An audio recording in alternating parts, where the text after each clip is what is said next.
Friends, మీకు తెలుసా, కాశీలోని మణికర్ణికా ఘాట్పై చితిమంటలు కూడా చల్లబడేవేళ సరిగ్గా తెల్లవారుజామున 3:40 గంటలకు బ్రహ్మాండంలో ఒక వింత ఘటన జరుగుతుంది. ఇది విజ్ఞానశాస్త్రానికి కూడా అందని విషయం. ఇది మహాదేవుని డమరుకం మౌనంగా ఉంటూనే మోగే సమయం. నమస్కారం స్నేహితులారా. ఈరోజు మనం ఎటువంటి మోటివేషన్ లేదా టైం మేనేజ్మెంట్ గురించి మాట్లాడుకోవడం లేదు. ఈరోజు కాశీలోని ఒక పురాతన ఆలయ గోడల మధ్య శతాబ్దాల పాటు దాగి ఉన్న ఒక రహస్య గ్రంథం గురించి మాట్లాడుకుందాం. ఆ గ్రంథంలో 21 బ్రహ్మముహూర్త రహస్యాలు మరియు ఒక లాస్ట్ ఫార్ములా వ్రాయబడి ఉన్నాయి. దీన్ని గనక మీరు అర్థం చేసుకుంటే మీ అదృష్టం మారడానికి 3 ఏళ్లు కాదు, 3 నిమిషాలు సరిపోతాయి. అవును, కేవలం 3 నిమిషాలు మాత్రమే.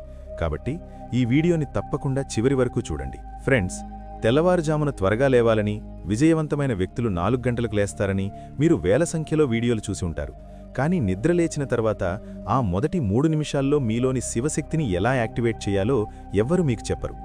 ఒకవేళ మీరు ఉదయం 4 గంటలకు లేచి కూడా మళ్లీ అదే ఆందోళన, అదే ఒత్తిడి మరియు అదే మొబైల్ ఫోన్ చెక్ చేస్తున్నట్లయితే మీరు బ్రహ్మముహూర్తాన్ని ఎంచుకోలేదు, కేవలం ఒక గడియారపు సమయాన్ని మాత్రమే ఎంచుకున్నారు. సో ఈరోజు నేను మీకు ఆ ప్రాచీన గ్రంథం యొక్క ఆ సారాంశాన్ని ఇవ్వబోతున్నాను. దీనిని నాగసాధువులు కాళభేదన అని పిలుస్తారు. అంటే సమయాన్ని చీల్చుకుని మీ వాస్తవికతను మీరే రాసుకోవడం. దీని గురించి మన శాస్త్రాల్లో చెప్పబడింది యథే పిండే తథా బ్రహ్మాండే అని. అంటే ఏది మీ శరీరంలో ఉందో అదే బ్రహ్మాండంలో ఉంది. కానీ సమస్య ఏమిటంటే మన శరీరం ఆ బ్రహ్మాండపు శక్తితో డిస్కనెక్ట్ అయిపోయింది. మనం ఒక అటువంటి రేడియోలా తయారయ్యామంటే దానికి యాంటెనా అయితే ఉంది, కానీ సిగ్నల్ పట్టుకోలేకపోతోంది. ఫ్రెండ్స్, కాశీలోని ఈ గుప్త సూత్రం చెప్పాలనుకున్నది ఏమిటంటే 24 గంటలలో కేవలం 48 నిమిషాలు. అవును, దేనిని మనం బ్రహ్మముహూర్తం అంటామో అది ఓజోన్ పొర మరియు బ్రహ్మాంగ కిరణాలు అంటే కాస్మిక్ రేస్ ఒక ప్రత్యేక కోణంలో ఉండే సమయం. సో ఈ సమయంలో గాలిలో ఆక్సిజన్ కాదు, ప్రాణం ప్రవహిస్తుంది. ఒకవేళ మీరు ఈ 21 రోజుల వరకు నేను మీకు ఏదైతే చెప్పబోతున్నానో ఆ ప్రాణాన్ని ఆ 3 నిమిషాల గుప్త పద్ధతి ద్వారా మీలోకి ఆహ్వానిస్తే నమ్మండి, మీ మాటలు శిలాశాసనమైపోతాయి. మీరు అనుకున్న విషయం వాస్తవంగా మారడం మొదలవుతుంది. అయితే అన్నింటికంటే ముందుగా ఈ రహస్యాన్ని అర్థం చేసుకోవడానికి మనం మొదట శివతత్వాన్ని అర్థం చేసుకోవాలి. ఎందుకంటే శివుడు కేవలం ఒక దేవుడు మాత్రమే కాదు, శివుడు ఒక ఫ్లో, ఒక ప్రవాహం. మీరు గాఢ నిద్రలో ఉన్నప్పుడు మీరు అదే శివతత్వానికి అత్యంత దగ్గరగా ఉంటారు. కానీ అలారం మోగగానే మీరు ఒక్కసారిగా ఉలిక్కిపడి లేస్తారు మరియు ఆ కనెక్షన్ తెగిపోతుంది. కాశీ గ్రంథం ప్రకారం బ్రహ్మముహూర్తంలో మేల్కొనడం అంటే లేవడం కాదు, అవతరించడం. గంగ శివుని జటాజూటం నుండి భూమిపైకి ఎలా అవతరిస్తుందో అలాగే మీ చైతన్యం నిద్రలోకం నుండి జాగ్రత్తావస్థలోకంలోకి అవతరించాలి. మరియు ఇక్కడే ఆ 3 నిమిషాల సూత్రం పనిచేస్తుంది. ఫ్రెండ్స్, ఈ 21 రోజుల యాత్రలో ప్రతిరోజూ ఒక కొత్త రహస్యం విడిపోతుంది. కానీ దీని పునాది, దీని బేస్, ఆ మొదటి అడుగు మీరే మొదలుపెట్టాలి. దీనిని గ్రంథంలో శూన్యస్థితి అని పిలిచారు. జాగ్రత్తగా వినండి, ఎందుకంటే ఇప్పుడు నేను చెప్పబోయేది మీ జీవిత దిశను మార్చగలదు. చాలామంది బ్రహ్మముహూర్తంలో లేచి చదవాలని లేదా పనిచేయాలని అనుకుంటారు. ఇది అతిపెద్ద తప్పు. గ్రంథం ప్రకారం బ్రహ్మముహూర్తం ఇన్పుట్ ఇచ్చే సమయం కాదు, ఇది ట్యూనింగ్ చేసే సమయం. ఒకవేళ మీరు ఒక పాడైపోయిన గిటార్పై చాలా మంచి పాట వాయించడానికి ప్రయత్నిస్తే ఆ సురం అపశృతిగానే వస్తుంది. అదేవిధంగా మీ మెదడు మరియు శరీరం ట్యూన్ అవ్వకపోతే మీరు ఎంత కష్టపడినా రిజల్ట్ దొరకదు. సో అసలు ఆ 3 నిమిషాల మాయాసూత్రమంటే ఏమిటి, మరియు ఈ 21 అనే అంకెనే ఎందుకు అనేక గ్రంథాల్లో ఎంచుకున్నారు అనే విషయం గురించి ఇప్పుడు అర్థం చేసుకుందాం. ఫ్రెండ్స్, మన శరీరంలో 7 చక్రాలుంటాయి మరియు ప్రతి చక్రానికి 3 తలాలుంటాయి. 7 × 3 × 21. అయితే మీరు అనుకునేటట్టు ఇది ఏదో ర్యాండమ్ నంబర్ కాదు. 21 రోజుల్లో మనం మన 7 చక్రాల 3 తలాలను ఆ 3 నిమిషాల టెక్నిక్తో అలైన్ చేస్తాం. మీ కళ్ళు తెరుచుకొనగానే అది 3:30 లేదా 4 గంటలైనా మీరు పడక నుండి దూకకూడదు, మీరు కదనకూడదు కూడా. ఆ గ్రంథం యొక్క మొదటి నియమం స్థిరత్వంలోనే శివుడు ఉన్నాడు అని. ఆ సమయంలో మీ మెదడు ఫ్రీక్వెన్సీ తీటా స్టేట్లో ఉంటుంది. ఇది ఒక అటువంటి స్టేట్, అక్కడ మీరు ఏ విత్తనం నాటినా అది మహావృక్షమవుతుంది. మీరు ఆ సమయంలో గందరగోళంగా లేస్తే ఆ మాయా కిటికీని మూసివేస్తారు. సో పదండి, ఈ రహస్య యాత్రను ఇప్పుడు ప్రారంభిద్దాం. మొదటిగా మీ మెదడు తలుపులన్నీ తెరిచి ఉంచండి, ఎందుకంటే ఇప్పుడు మనం ఆ గుప్తజ్ఞాన సాగరంలో మునగబోతున్నాం. ఎక్కడైతే విజ్ఞానశాస్త్రం ముగిసి ఆధ్యాత్మికత మొదలవుతుందో అక్కడే మీరు మీ డెస్టినీని రీరైట్ చేసుకోవాలి. సో ఇప్పుడు ఇది చేయడానికి మీరు సిద్ధంగా ఉన్నారా? ఫ్రెండ్స్, ఆ గ్రంథంలో వ్రాయబడింది ఏమిటంటే త్రిపుర రహస్యం, అంటే 3 నిమిషాలు, 3 లోకాలు మరియు 3 శక్తులు. సో మీరు మీ కళ్ళు తెరిచినప్పుడు మొదటి 60 సెకండ్లు అంటే మొదటి నిమిషం మీ శరీరానికి సంబంధించింది. దీన్నే అన్నమయ కోశమంటారు. మీరు పడకపై పడుకుని ఉండి చేతులు కాళ్ళు కదపకుండా కేవలం మీ శరీరాన్ని అనుభవించాలి. మీ చైతన్యాన్ని మీ కాళివేళ్ల నుండి తలపై భాగంలోని సహస్రార చక్రం వరకు తీసుకెళ్లాలి. మీరిప్పుడు సజీవంగా ఉన్నారని గ్రహించాలి. ఇది చిన్న విషయం కాదు. కాశీలో ప్రతిరోజూ వేల సంఖ్యలో చితులు కాలుతుంటాయి. కాని ఈరోజు మహాదేవుడు మీ చితిని కాదు, మీ చైతన్యాన్ని మేల్కొల్పాడు. ఈ మొదటి నిమిషంలో మీరు కృతజ్ఞతను అనుభవించాలి. హే మహాకాల్, నాకు ఈ కొత్త జీవితాన్ని, ఈ కొత్త అవకాశాన్ని ఇచ్చినందుకు ధన్యవాదాలు అని చెప్పండి. మీరు కృతజ్ఞతతో రోజును మొదలుపెట్టినప్పుడు మీరు ఇంకా తీసుకోవడానికి సిద్ధంగా ఉన్నారని బ్రహ్మాండానికి సంకేతం పంపుతారు. సో ఇప్పుడు తర్వాత వస్తుంది 2వ నిమిషం. ఇది అత్యంత ముఖ్యమైనది. ఇది ప్రాణమయ కోశం యొక్క సమయం. ఇప్పుడు మీ పూర్తి దృష్టిని మీ శ్వాసపైకి తీసుకురండి. గ్రంథం చెబుతోంది ఏమిటంటే, శ్వాసే శివుని తాడు. బ్రహ్మముహూర్తంలో మీ 2 నాడలు, ఈడ అంటే చంద్ర మరియు పింగళ అంటే సూర్య, సమతుల్యంలోకి రావడానికి ప్రయత్నిస్తుంటాయి. మీరు కేవలం మీ శ్వాసవేగాన్ని గమనించాలి. దాన్ని మార్చడానికి ప్రయత్నించకండి. కేవలం గాలి లోపలికి ఎలా వెళుతోంది మరియు ఎలా బయటకు వస్తోంది అనేది చూడండి.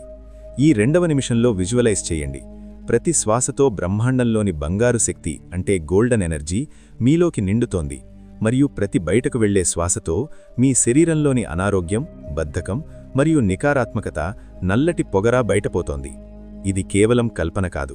ఇది ఒక మానసిక క్రియ. ఇది మీ శరీర కణాలను రీప్రోగ్రామ్ చేస్తుంది. దీనినే శివశ్వాసక్రియ అంటారు. మరియు ఇప్పుడు 3వ నిమిషం గురించి మాట్లాడుకుందాం. ఇది మీ మనోమయ కోశం అంటే మ్యాజిక్ జరిగే సమయం. శరీరం శాంతంగా, శ్వాసలు లయలో ఉన్నప్పుడు మీ మెదడు ఒక ఖాళీ కాగితంలాగా ఉంటుంది.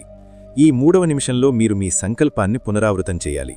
కానీ జాగ్రత్త, ఇక్కడ ప్రజలు తప్పు చేస్తారు. వారు నేను ధనవంతుణ్ణి కావాలనుకుంటున్నాను లేదా నేను ఆరోగ్యంగా ఉండాలనుకుంటున్నాను అని అంటారు. గ్రంథం చెబుతోంది, దారిక్యం అనేది లోటును సూచిస్తుంది. మీరు ఆ విషయం అప్పటికే జరిగిపోయినట్లుగా అనుకోవాలి. నేను శక్తివంతుణ్ణి, నేను నా లక్ష్యాన్ని చేరుకున్నాను, శివుని కృప నా వెంట ఉంది. ఈ 3వ నిమిషంలో ఆ దృశ్యాన్ని మీ మూసిన కళ్లతో చూడండి. మీ విజయాన్ని, మీ సంతోషాన్ని. దాన్ని ఎంత స్పష్టంగా చూడాలంటే ఒక హెచ్డీ సినిమా చూస్తున్నట్లుగా. బ్రహ్మముహూర్తపు ప్రశాంతతలో తీటా స్టేట్లో మీరు ఈ విత్తనం నాటినప్పుడు ప్రకృతిలోని పంచభూతాలన్నీ ఆ విత్తనాన్ని చెట్టుగా మార్చడానికి సిద్ధమవుతాయి. ఇదే ఆ 3 నిమిషాల సూత్రం. శరీరం పట్ల కృతజ్ఞత, శ్వాసశుద్ధి, సంకల్ప సృష్టి. కాని మిత్రులారా, ఒక్కరోజు చేయడం వల్ల ఏమీ జరగదు. ఆ గుప్త గ్రంథంలో 21 రోజుల చక్రం గురించి చెప్పబడింది. మరియు ఈ 21 రోజులు సులభంగా ఉండబోవడం లేదు. ఇది మీ పాత రూపం యొక్క మరణం మరియు కొత్త రూపం యొక్క జననం. సో పదండి, ఇప్పుడు ఈ 21 రోజుల్లో మీతో ఏం జరుగుతుంది మరియు మీరు దీన్ని ఎలా హ్యాండిల్ చేయాలో అర్థం చేసుకుందాం. ఫ్రెండ్స్, గ్రంథం ఈ 21 రోజులను 3 దశలుగా అంటే ఫేజెస్ కింద విభజించింది. 7 రోజుల 3 దశలుగా విడగొట్టాలి. మొదటి దశ 1 నుండి 7 రోజులు, డీటాక్సిఫికేషన్. ఫ్రెండ్స్, బహుశా మీకు ఈ పదం వింతగా అనిపించవచ్చు. కానీ గుర్తుందా, సముద్రమథనం జరిగినప్పుడు అమృతం కంటే ముందు హాలాహల విషం పుట్టింది మరియు దాన్ని మహాదేవుడే తన కంఠంలో ధరించాడు. మీరు రేపు ఉదయం నుండి ఈ 3 నిమిషాల టెక్నిక్ మొదలుపెట్టినప్పుడు ప్రారంభంలోని 7 రోజులు మీకు చాలా కష్టంగా ఉంటాయి. మీ శరీరం తిరుగుబాటు చేస్తుంది, మీకు నిద్ర ఎక్కువగా వస్తుంది, తల భారంగా ఉంటుంది, పాత దణిగి ఉన్న భావోద్వేగాలు బయటకు వస్తాయి. ఇవన్నీ వదిలేసి పడుకుందామనిపిస్తుంది. ఇదే ఆ విషం. ఇది మీలో ఏళ్ల తరబడి పేరుకుపోయింది. ఈ బద్ధకం, ఈ ప్రోక్రాస్టినేషన్, ఈ భయం, ఇవన్నీ బయటకు వస్తాయి. కాశీ సూత్రం చెబుతోంది ఏమిటంటే, ఎవడైతే తప్పుతాడో వాడే నిలబడతాడు. ఈ 7 రోజుల్లో మీరు వెనక్కి తగ్గకూడదు. మీరు నీలకంఠుడిలా మారాలి. ఆ ఇబ్బందిని, ఆ నిద్ర జోగును కేవలం గమనించాలి. దాన్ని మీపై ఆధిపత్యం చెయ్యనివ్వకూడదు. ఈ సమయంలో ఒక విశేష నియమాన్ని పాటించండి. నిద్ర లేచిన తర్వాత గంట వరకు మొబైల్ స్క్రీన్ చూడకండి.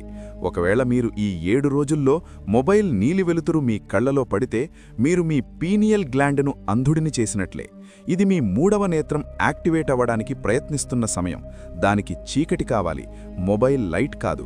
ఈ 7 రోజుల్లో బాగా నీరు త్రాగండి, ఎందుకంటే మీ శరీరం తన గందరగోళాన్ని బయటకు పంపుతుంది. ఒకవేళ మీరు ఈ 7 రోజుల సంఘర్షణను దాటితే మీ పాత అలవాట్ల నడుము విరిచినట్లే. 2వ దశ 8 నుండి 14 రోజులు, అఘోర దృష్టి లేదా అబ్జర్వేషన్.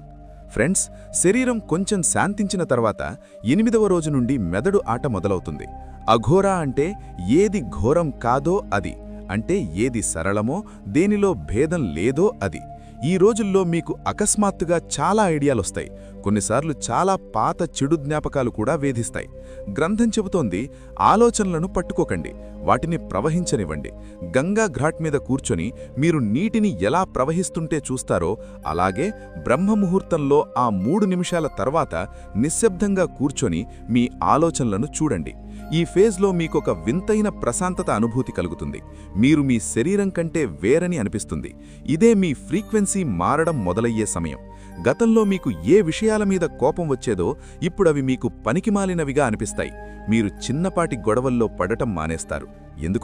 ఎందుకంటే ఇప్పుడు మీ శక్తి మూలాధార చక్రం నుండి పైకి లేచి హృదయ చక్రం వైపు సాగుతోంది.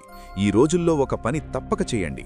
ఆ 3 నిమిషాల తర్వాత 5 నిమిషాల పాటు ఓం నమఃశివాయ మానసిక జపం చేయండి.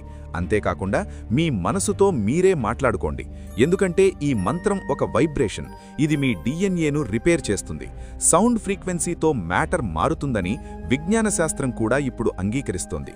3వ దశ, శివ సాయుధ్యం. ఇది ప్రతి సాధకుడు ఎదురుచూసే దశ.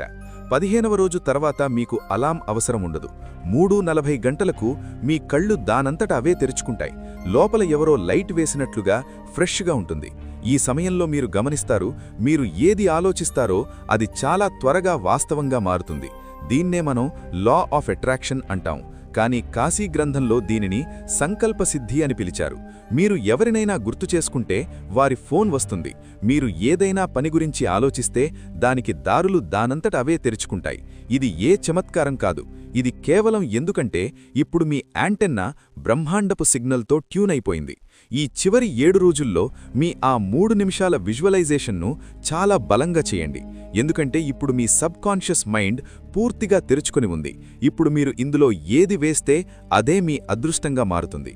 కాని మిత్రులారా, ఈ ప్రయాణం 21 రోజుతో ముగిసిపోదు. గ్రంథం చివరలో ఒక హెచ్చరిక వ్రాయబడి ఉంది. శక్తి ఎవరి దగ్గరైతే ఉంటుందో వారు దాన్ని గౌరవించాలి. ఒకవేళ 21 రోజుల తర్వాత మీరు మళ్లీ పాత అలవాట్లలోకి వెళ్ళిపోతే, మళ్లీ అదే ఆలస్యంగా నిద్రలేవడం, మొబైల్లో టైం వేస్ట్ చేయడం మొదలుపెడితే ఆ సంపాదించిన శక్తి నెమ్మదిగా కారిపోతుంది. ఇది లీకేజ్ అవుతుంది. ఈ 3 నిమిషాల సూత్రాన్ని మీ లైఫ్ స్టైల్గా మార్చుకోండి. ఆలోచించండి, రోజులోని 1440 నిమిషాలలో మీ భాగ్యం కోసం మీరు కేవలం 3 నిమిషాలు కేటాయించలేరా? కాశీలోని ఆ పాత దేవాలయం ఈ రోజుటికి అక్కడే ఉంది. గంగ ఈ రోజు కూడా ప్రవహిస్తూనే ఉంది. మరియు ఆ బ్రహ్మముహూర్తం ఈ రోజు కూడా ప్రతి ఉదయం మీ తలుపు తడుతోంది మాత్రమే. కాని తేడా ఏంటంటే, నిన్నటి వరకు మీరు నిద్రపోయారు, కాని ఇప్పుడు మీరు మేల్కున్నారు. శివుడంటాడు, అహం బ్రహ్మాస్మి, అంటే నేనే బ్రహ్మాండాన్ని. మీరు ఎవరి చేతిలో కీలుబొమ్మ కాదు, మీరు సృష్టికర్త. రేపు ఉదయం 3:40 గడియారం మీకోసం ఎదురుచూస్తోంది. పడకను వదలండి, బద్ధకాన్ని వదలండి, మరియు మీ నుదుట ఆ విజయ తిలకాన్ని అనుభూతి చెందండి. దాన్ని మహాకాళుడు స్వయంగా మీకు దిద్దడానికి వస్తున్నారు. కాబట్టి గుర్తుంచుకోండి, 3 నిమిషాలు శరీరం, శ్వాస, సంకల్పం మీ జీవితాన్ని మార్చబోతున్నాయి. సో ఫ్రెండ్స్, రేపటి ఉదయం నుండి ఈ కాలభేదన యాత్రలో నాతో పాటు నడుస్తున్నారా? కామెంట్లో హరహర మహాదేవ్ అని వ్రాసి మీ ఉనికిని తెలియజేయండి. ఎందుకంటే మనం కలిసి సంకల్పం తీసుకున్నప్పుడు శక్తి ఎన్నో రెట్లు పెరుగుతుంది. బ్రహ్మముహూర్తంలో కలుద్దాం. అంతవరకు మీ శక్తిని కాపాడుకోండి మరియు శివప్రవాహంలో ప్రవహిస్తూ ఉండండి.